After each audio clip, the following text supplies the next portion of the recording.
Managing my time is something I've considered of high priority, and I believe everyone is conversant with time management. But then managing this time seems to be difficult quite a number of time, and you can consider the fact that everybody has the same 24 hours. There's no one that has 24.1 or 25 hours attached to the person. Now, poor time management brings about procrastination, mixed deadlines, and reduced productivity to a large extent. But when you're being able to manage your time, you have this improved focus attached to you. There's relief stress, and you don't get irritated with your environment because your relationship with people becomes better when you're able to manage your time. You're welcome to my channel. I'm Pekxhealth, and today it's all about 2025 time mastery, how to boost your productivity and take control. Now, taking control of your time is quite easy if you're so determined and you're ready to work on yourself and your consistency to really get this time management thing under your foot. Now, how do you come about it? The first thing you have to do is to set goals. Now, setting goals, most times we get to hear about the SMART goals, the specific, the achievable, and the rest of it.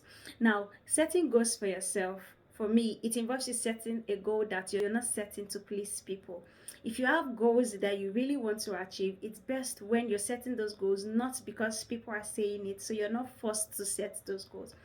Setting goals when you're being forced to do it, it only goes to an extent, and then you're not able to complete those goals, you're not able to achieve them because you're trying to please people.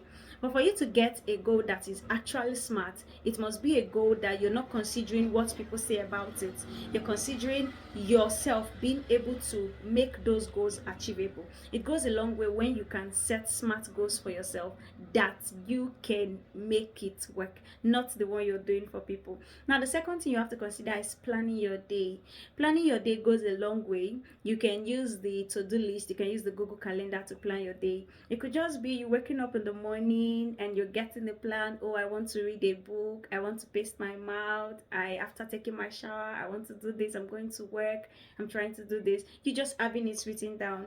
I will not say it's easy. It's not easy, definitely, but when you're ready to do something and you place your mind in it, you can help yourself to stay focused and make it achievable. So planning your day goes a long way as well. The third thing you have to consider is using the Eisenhower matrix. Now, the Eisenhower matrix talks about things that are urgent and things that are important.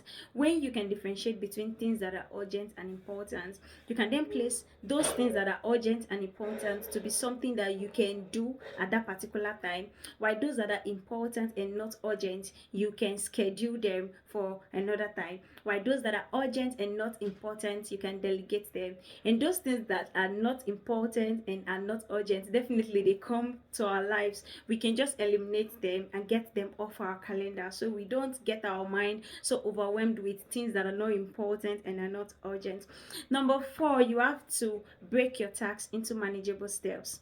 Now, it's essential when you can track your progress with milestones. It goes a long way because you're not overwhelmed trying to do this thing. You're trying to work on it step at a time. So it's necessary when you can break your tasks into manageable steps. It will go a long way in you managing your time. Number five, you can use time blocking. Now, time blocking is essential, but most times I don't really advise time blocking because you're not the one controlling the time. You might have actually said, oh, I want to read for 2 hours, and you just started an hour and you're already tired, you're just exhausted, you don't want to continue reading.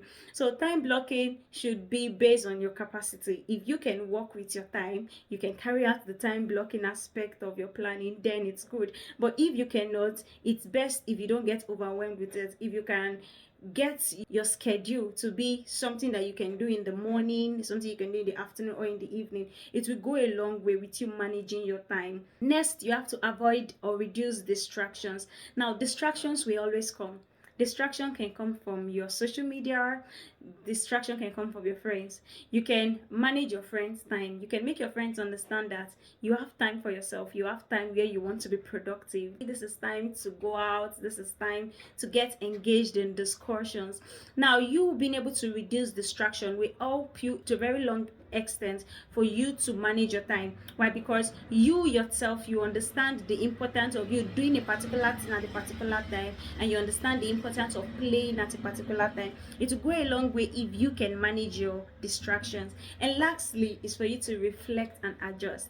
Now, why it's essential for you to reflect and adjust? Because that's a process where you can ask yourself, what did I do? Was it relevant?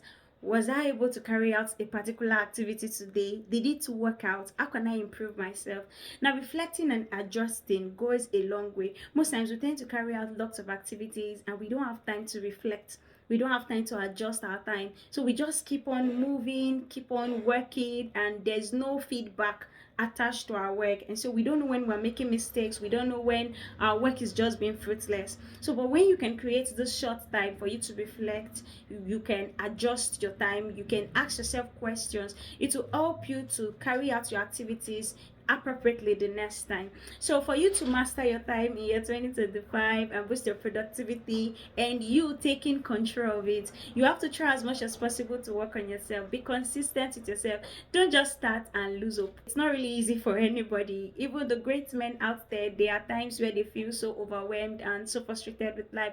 But the difference between you and that person that you think is better than you is that that person keeps on getting motivations from within. The person keeps motivating himself to keep going even when things are not working out well. So you have to try as much as possible to keep yourself moving, keep yourself motivated. See yourself that you're not an island of yourself. If someone else can do it, then you can do it better.